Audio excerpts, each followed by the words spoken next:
We are now going to move on to our main focus of this morning's lesson, which is completing the theories of addiction and or stress. So we've worked our way through these last 4 bullet points over the last few weeks, and we've just got one model left to look at, which is known as the Transtheoretical Model. So, what I'm going to do is I'm just going to introduce it with a bit of a thinking question, because the trans-theoretical model is all to do with kind of weighing up the pros and cons to quitting. All right, so what are the pros and what are the cons of abstinence? And that's, according to this model, that's the kind of dilemma that addicts will regularly go through. So, again, just onto your scrap paper, thinking question. If someone was thinking about giving up gambling addiction, what would be the pros to quitting and what would be the cons? A couple of minutes to jot your ideas down there.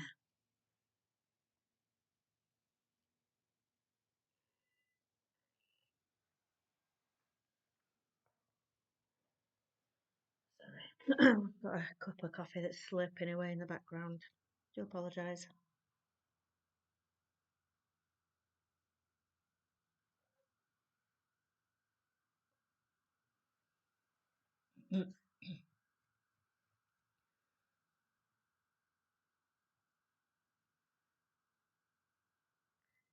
Another 30 seconds. Try and come up with maybe 2 pros, 2 cons.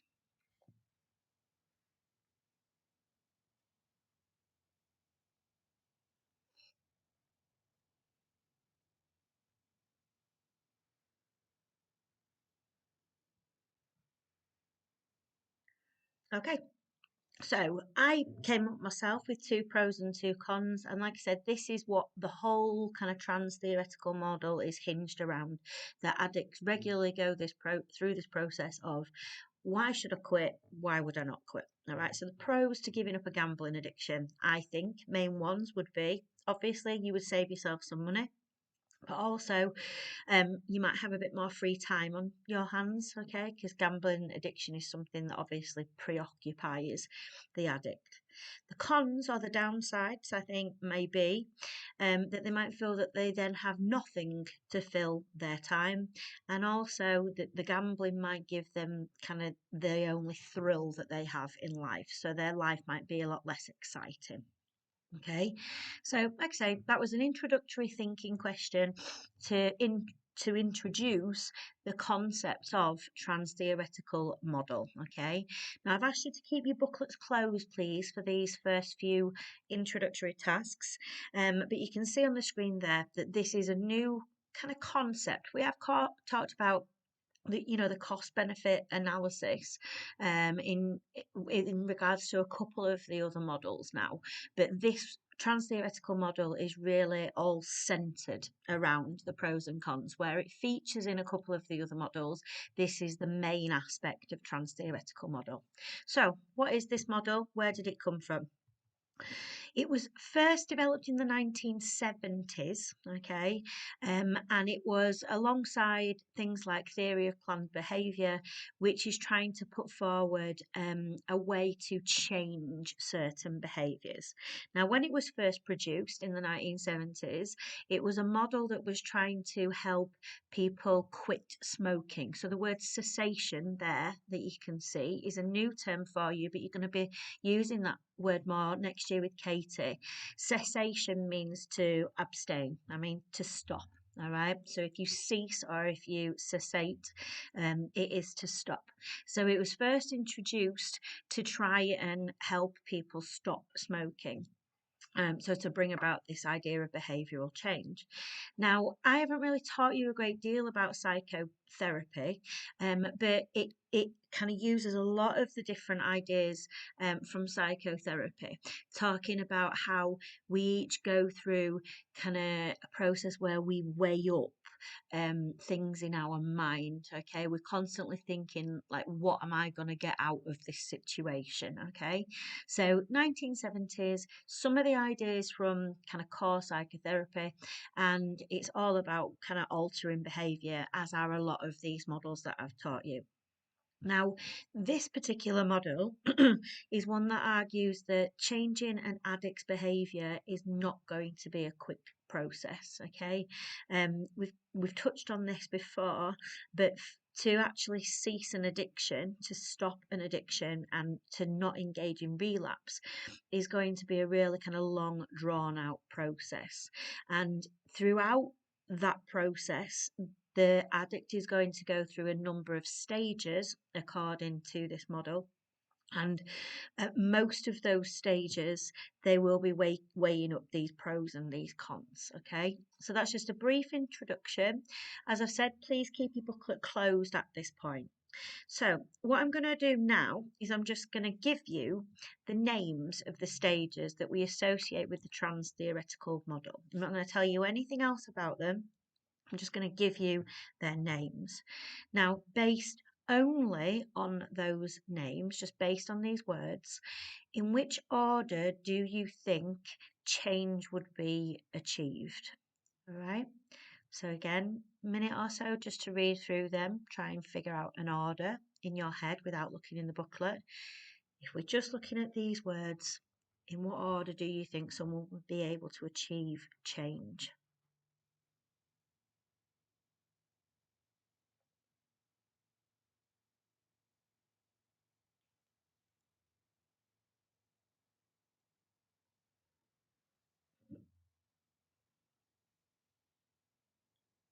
Okay. So hopefully that should have been enough time for you to just look over them, decide on an order. So give yourself a bit of a mental pat on the back if you got these right. But the first stage would be pre-contemplation, and we're going to find out in a moment kind of what these stages involve. So pre-contemplation implies that you're not yet at the point of contemplation. To contemplate is to think about something, okay? To mull it over in your head. So if you're pre-contemplation, you're not even at that stage yet, all right? Nothing is kind of going on in terms of you thinking about quitting. So that then obviously takes us into contemplation, where you do start mulling your kind of behaviour over. At that point, we'd move into preparation. So you may be starting to gear up for some sort of behavioural change. Once you go through preparation, you obviously put that plan into action. And then if you are able to abstain for a longer period of time without relapsing, and then you, according to this model, you would be in the maintenance phase. Okay. So they are the 5 stages. At this point, you can open up your booklet. So we are on page 45. All right, so get those out for me.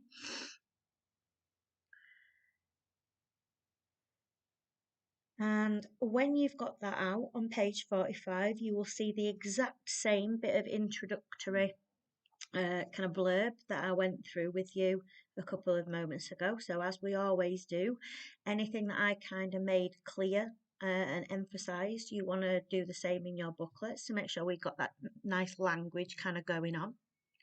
All right, and we're using all the right terms. And then once you've done that, okay, you might want to pause me for a moment if I'm wittering. All right, but once you've done that, and you've got the terms identified, you can see on the screen, I've got another little quick task for you. Because I think using the acronym worked really well for you on the Griffiths' 6 dimensions of addiction, and you can reel those off for me now most with ease, we're going to come up with another acronym here. Okay, so read the stages. So we got pre-contemplation, contemplation, prep, action, maintenance. Okay, try and come up with a little acronym to help you recall those, and stick that somewhere at the bottom of page 45, nice and big, so that that stands a better chance of kind of sticking in your memory.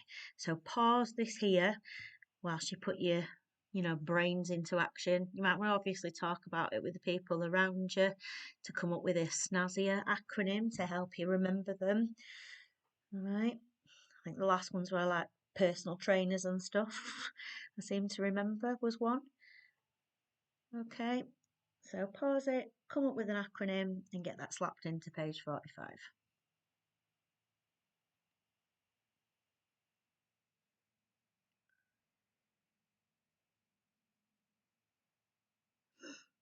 Okay, So now that we've got that acronym and we've done a brief introduction, we obviously do need to now um, kind of go through the stages and talk about them in a little bit more detail. So if you go into page 46 of your booklet, okay, what you will see is on the left hand side, a very brief description of what the stages of change involve.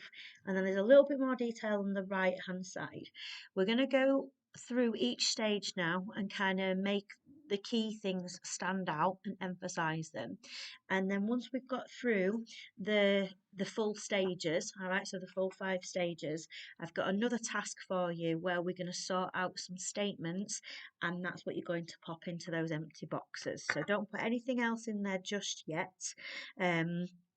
Just make sure that you're kind of annotating and highlighting the descriptions of the stages, and then we'll fill in those boxes. So you can see on the screen at the moment, we've got stage 1, all right? And as we said, this is pre-contemplation. So obviously emphasizing the notion that to contemplate is to mull something over. You might want to write that into your booklet, all right? That's what contemplation is. So if it's pre-contemplation, it's not even kind of on your horizon yet. You're not willing to engage with the idea of quitting. And for a lot of addicts, hence I've put the picture up in the right hand side, they just can't be bothered, or they don't think there's anything wrong with them. They don't think there's a reason to quit. So again, you can annotate that, you can put it into your booklet. So a lot of them just don't want to quit, they don't think they need to quit, they can't be bothered to quit. So the addict in this phase, again, making sure the key terms stand out in your booklet, has got little to no consideration of changing at this point, okay? And that's right now, but also in the foreseeable future. So there's no intention at this moment to start changing, and they can't see themselves being willing or able to do it in any sort of near to distant future. So what they don't have in pre-contemplation, and this isn't in your booklet, I don't think. If it is, make it stand out. Is they don't have any intention. And we know from theory of planned behaviour that intentions are crucial to behaviour change. So in pre-contemplation, there is no intent. There is no desire to quit. All right. And again, this is definitely not in your booklet, so you might want to just jot this on somewhere. They'll often tell themselves things like, there's no point because I won't ever be able to do it, or I've been smoking for 40 years now, so what's the point in stopping now? Yeah, it's that kind of an idea of what is the point in me trying to stop, especially for those people who have been addicted to something for a long period of time. So pre-contemplation, no intention to quit, no consideration of how to quit or what impact it would have on them. They're not even at that point of engaging with that thought process. Okay, so hopefully your booklet's nice and annotated there for stage 1. Moving into stage 2 is where we do start to have some sort of thought process going on, all right, so some sort of contemplation. Now, it doesn't explain in this model where this move from pre to contemplation actually takes place or why it happens, but it may be external influences, it might be a health related thing that has forced them kind of to move through from pre-contemplation to contemplation. Again, that's not in your booklet, so you might just want to make an extra note of that this model doesn't explain how you get from one to the other, but it might be health related or it might be external factors like family. So in contemplation, there will be this thought process where they'll start to examine and kind of mull over, I keep using that phrase, but mull over and consider their own behaviour patterns. And contemplation really is just a wondering, okay? It's not doing anything, it's just wondering in your mind, would there be any benefits to me changing at this stage? All right, it's nothing more than that. It's literally just kind of posing that question in your head and thinking if there are pros or benefits to changing, then that's where the intent would come from. Okay. So if there are benefits to change, then the intent is like a little seed that will start to grow in the contemplation phase. Okay, so you plant that seed and the intention forms, and then usually within, according to this model, about a 6-month window of the intent forming, so that seed being planted, they'll want to start to quit. All right, so it's almost like they're gearing themselves up for it. They know that they want to do it, the desire is there, the intention is there. They're not going to do it right now, but it's something that they've considered. Again, you might want to add this into your booklet. Somebody in the contemplation phase would probably be telling themselves, not telling other people, but telling themselves, maybe I'd like to be able to run around more with my kids. If I stopped smoking, then I might be able to do that. Okay, that might be a benefit or a pro, to me having a willingness to maybe quit smoking. So that's contemplation, where the seeds of change are planted in someone's mind, and they kind of deciding that in the next 6 months or so, they're going to be willing to change.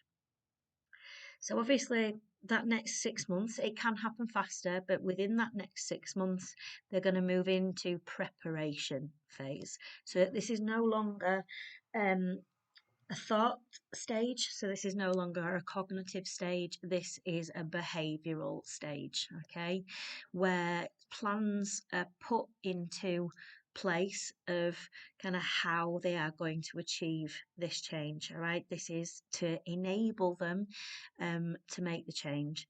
So the commitment is made, and they give themselves usually a bit of a time frame.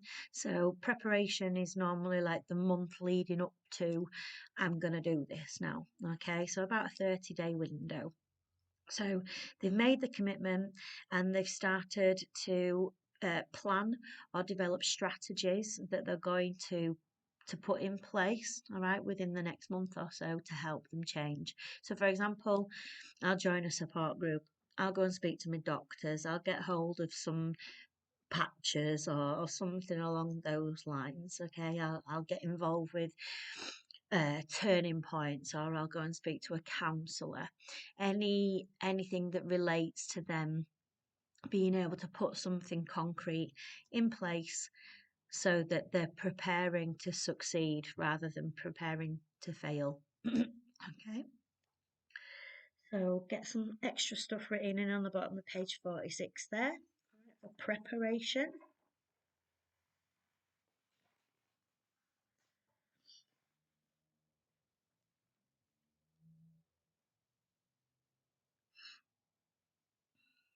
All right.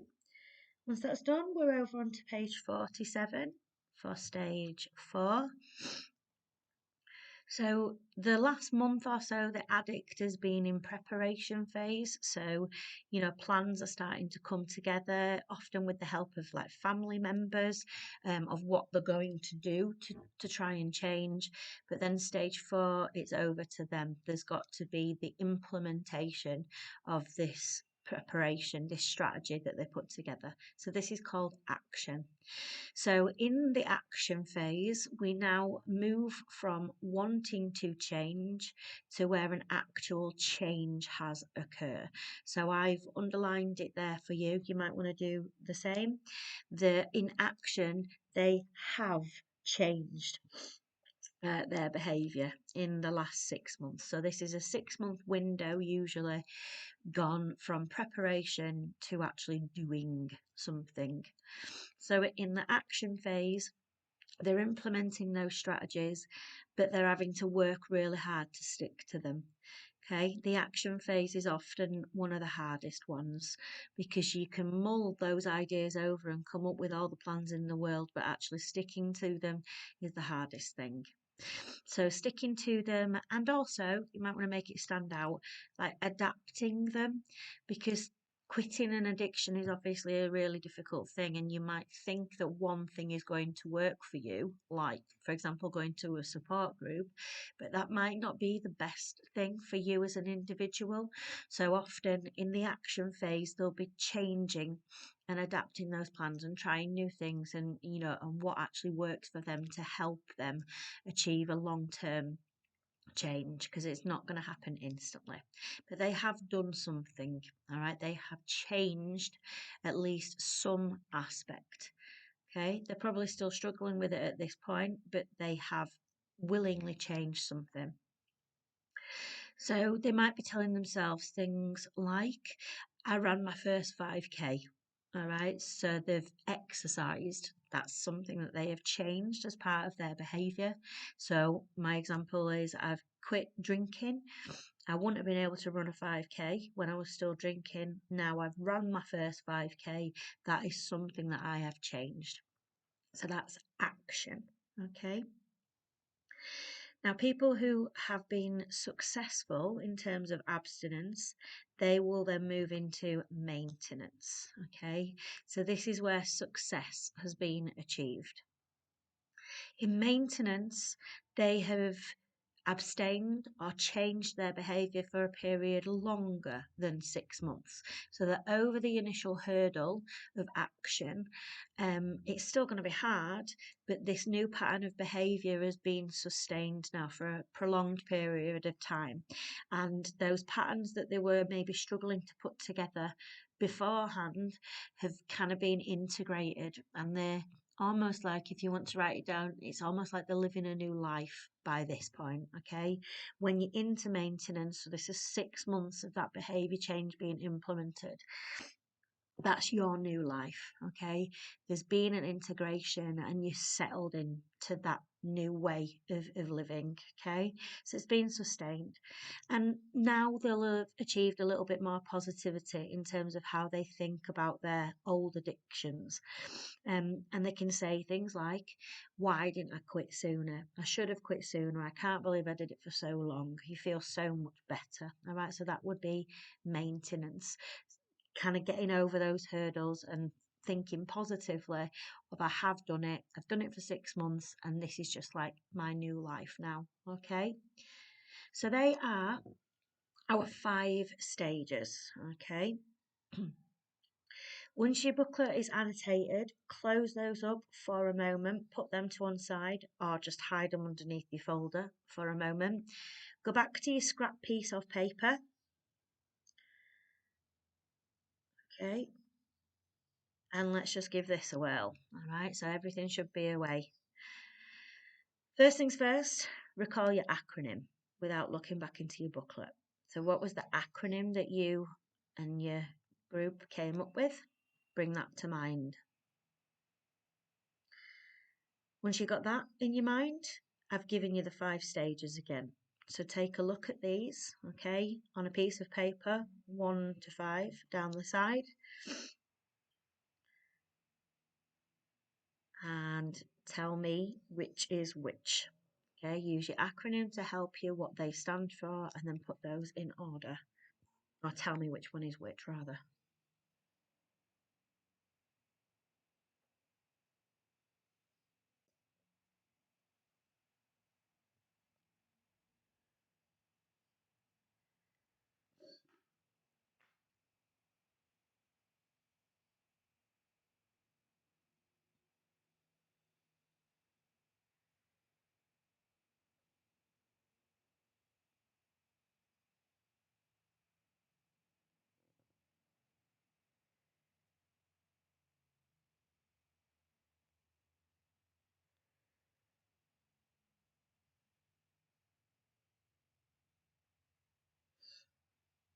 Okay, that should have been enough time, I hope. So, the third one down is pre-contemplation. So people who have got no intention to quit and start more healthy behaviour. All right, so that's not there, and it's not there in the near future either. Contemplation, people have got the intention to quit, and they're going to do that potentially in the next 6 months or so. Preparation, they're going to start taking some sort of action in the next 30 days.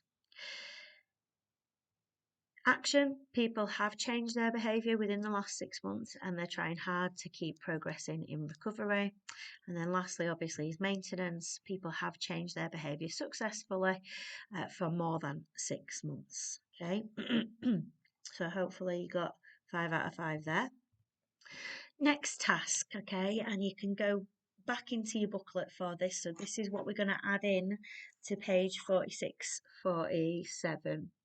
I would obviously like you to do them onto a piece of paper first. So 1 to 10 down the side of your piece of paper. And then I'm going to give you a good few minutes to maybe sort these tasks out. So you're going to pause this here. Sort these statements out. As I've said to the top, that there are 2 per stage. So can you spot which ones are which? You can have your booklets in front of you if you need it. That's absolutely fine. So again, pause this video here and set about sorting these statements. And once I can see that we've got them right, then you're going to fill these into those blank spaces in your booklet. So off you go, pause that and complete that task.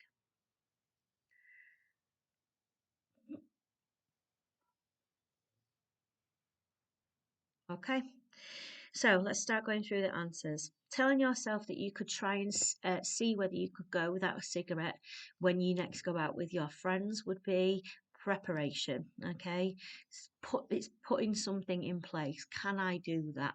Okay, it's thinking about an action plan or a strategy. Noticing that people who have stopped smoking seem to be fitter than playing football, that would bring into the contemplation phase because you kind of thinking it over. What would happen if I quit? Enjoying having improved skin appearance and tasting food better would be action. All right, so they're things that are going to happen in the first 6 months of behaviour change. Believing that drinking is just as bad as smoking would be pre contemplation. Thinking about saving money through stopping smoking is a thought process, so that's contemplation. Always avoiding standing near people who are smoking in social settings. Now, that would be your maintenance. That would be something that you have just built in kind of to your life. Okay. Next one. Thinking there isn't any point in quitting as you've smoked for so long is pre-contemplation. 8. Instead of having a cigarette upon waking, other activities such as having breakfast can now replace the smoking. So that would be action. Okay, again, you're trying to put things in place there to help you with the initial stages of behaviour change. 9. Making an appointment with a GP would be prep. And 10, being grateful for quitting and continuing to not smoke would be your maintenance. So now that they are correctly sorted, again, pause this here and you're going to need at least a few moments to get those all filled in to page 47 in the booklet. All right.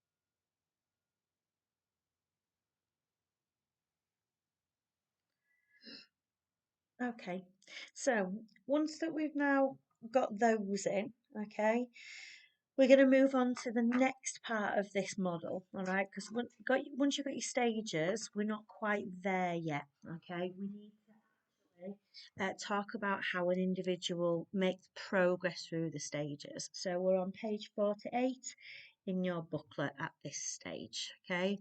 Going through and just highlighting it best as what you can, all right, to match up with what I've got here. So in order to progress through the stages, we need 3 things. Firstly, we need decisional balance. Excuse me, dog's going nuts. We need decisional balance, all right, which is a growing awareness that the advantages of changing, which are the pros, actually outline or outweigh the disadvantages, okay? So a growing awareness that the advantages kind of outweigh the disadvantages of changing. So that's what we call decisional balance. Think of it just like that cost benefit analysis, the weighing scales again. Self-efficacy rears its head in this model as well, which you should be familiar with now because we did that last week. So self-efficacy is having the confidence that they can make change. So in order to progress through the stages, there's got to be an element of self-efficacy. So you see, excuse me, how a lot of these models kind of work together. All right.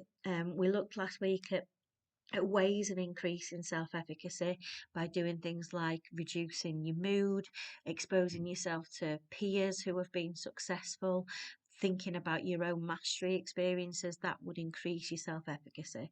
So, if you're going to progress through the stages from contemplation to action, via kind of preparation stages, then you've got to have the confidence that you're going to be able to do that and that you can maintain it. Otherwise, you'll just return back to your old addictive behaviour. And then, lastly, the final thing that you need in order to progress through them is the processes of change. So these are the strategies, okay, that you put in place. So in order for you to successfully make it all the way through to maintenance, the preparation phase is super important. So researching the facts, finding people who are going to be supportive to you, kind of considering how your behaviour is affecting other people. So you might want to add this to your booklet now, that whole preparation phase is one of the most important aspects. Okay, good preparation will then set you up to make it all the way through to maintenance. Close your booklets up temporarily or put them to one side. Again, get your little scrap piece of paper in front of you. So booklets to one side, scrap paper out.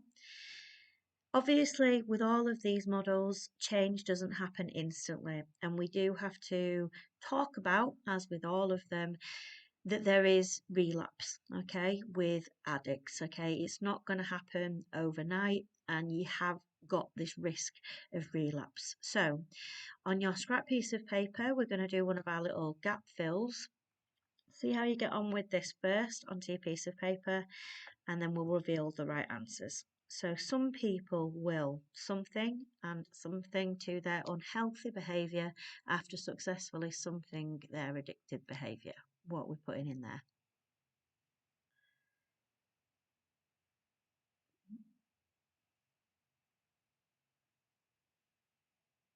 Next chunk. This is something likely to occur with addictions to something such as certain something, tobacco, and something else.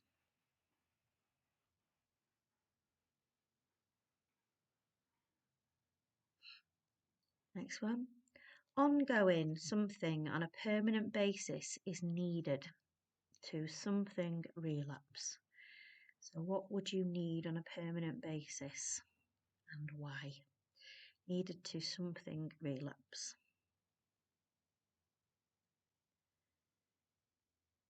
And then lastly, this model includes reference to a termination stage, okay? Not often achieved by a lot of addicts, it has to be said, but there is a termination stage, a final stage. It's like number 6, where individuals have something desire to something to their unhealthy behaviours and are something, or therefore something, at risk of relapse. This stage is something reached and is therefore not considered in most something promotion programs. Like I said, this is like the elusive 6th stage, but it's often not referred to in a lot of kind of literature surrounding behaviour change because it's just not achievable for a lot of people. Right, 1, 2, 3, 4, 5, 6, 7, 8, 9, 10, 11, 12, 13, 14. Mark out of 14 for how many of these you got right. So some people will relapse and return to their unhealthy behaviour after successfully changing their addictive behaviour for more than 6 months. This is more likely to occur with addictions to substances such as certain drugs, tobacco, and alcohol. Ongoing support, therefore, on a permanent basis will be needed to avoid relapse. And this model does include reference to termination stage, where the individual has no desire to return to their unhealthy behaviours and are thus not at risk of relapse. But this stage is rarely reached and is therefore not considered in most literature in most health promotion programs. So mark out 14 for you there. And again, back into your booklet with all the correct terms highlighted. Just go ahead and annotate page 48.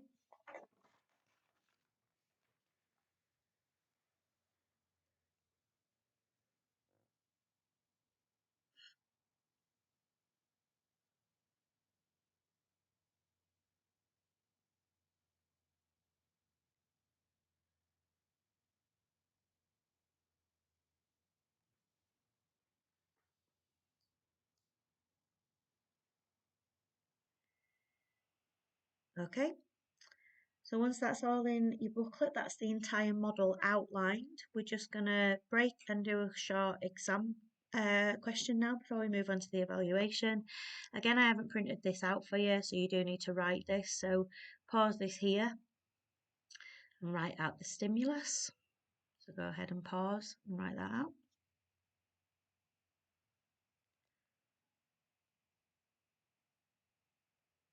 Okay, so we should have written that out now. So we've got 3 different parts to this question that I would like you to answer. Again, along with the health belief model question that you did at the start, these are going to be kind of peer marked in lesson next Wednesday. So go ahead now. There are 8 marks available, so this should take you a good kind of 10 minutes. You can work together in your groups if you're at same or similar stages, but I would like that done to the best of your ability, please, to mark that up. So get those questions written down, write them onto your piece of paper for handing in purposes. Excuse me, pause this here and then come back and we're just going to do the evaluation points.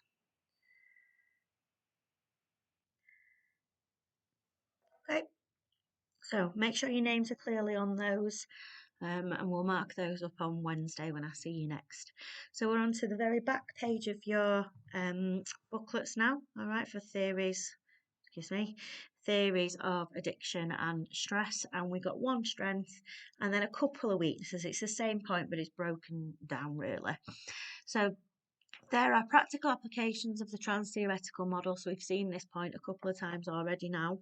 It provides strategies for public health interventions, like government interventions, which are created to change people's behaviour and can help to avoid relapse. So obviously, you know, people working in the health sector of the government have got knowledge of all of these theories and they often utilise knowledge of these theories to implement mass behaviour change.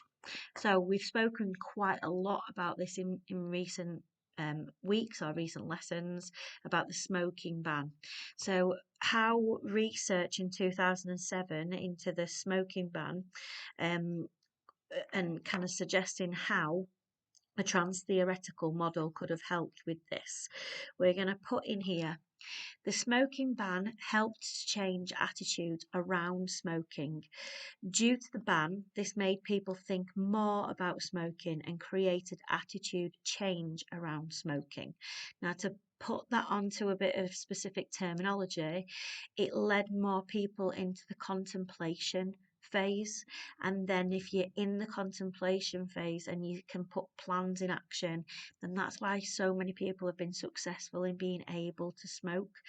Getting all that information out there just made people, and myself included, just made people think about it more. Like, why am I still smoking? What am I getting out of smoking? What are the benefits of smoking? So pause this, write that evidence in.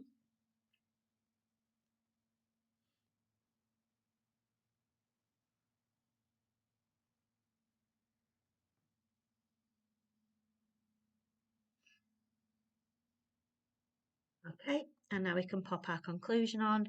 Therefore, it can help to improve the lives of people in the real world. Again, conclusion that we've now learned and utilised for a couple of different models in this booklet. So that's our strength. Our weakness, however, is that the theory ignores an individual's what we call social context, which can change the behaviour that occurs. All right. So the theory ignores other social factors such as income and how this could affect behaviour change. I'm going to also ask you to add on kind of housing situation. All right, so income and housing situation, kind of employment history as well. Okay, all of those would factor into how able you are to quit and also maintain that. And it also ignores peer influences, which peer influences if you are spending a lot of your time with other addicts to the same substance, then it's very, very difficult to implement the action phase where you're actually doing things to change your behavior, because everyone around you is not encouraging you but engaging in that behavior. It'd be really difficult for you to give it up. So it doesn't recognise that there are other social factors that can often cause people to stay addicted. To conclude, therefore, it may be regarded as an incomplete explanation. All right, if it's not considering everything, then it's got to be incomplete. And the final criticism here is the theory wrongfully assumes that addicts can make logical choices, which a lot of them can, especially with a lot of the physical substances. It changes the way that they think, and there is, an element of physical and psychological dependency. So this model believes that they can make rational and logical choices. Addicts aren't able to think logically. Like I say, if you want to make sure that that's highlighted, especially those who are addicted to substance, because we've got, the physical dependency there, which has changed the way that their brain works. It's therefore changed the way that they are thinking. So a lot of the time they're not capable of making those rational decisions. The contemplation and the action phase are just impossible for a number of people who are kind of physically addicted to something without a huge support network there around them. So to conclude, it may lack validity because it does fail to explain why some addicts might not be able to think logically and thus would stay addicted. So that is all of our information filled in, all right, for learning aim 3, okay. So this learning aim A, but it's A3, the theories of addictive behaviour. So what do I want you to do next? Because obviously we've got 3 hours worth of lessons today. Lindsay should have already told you that you don't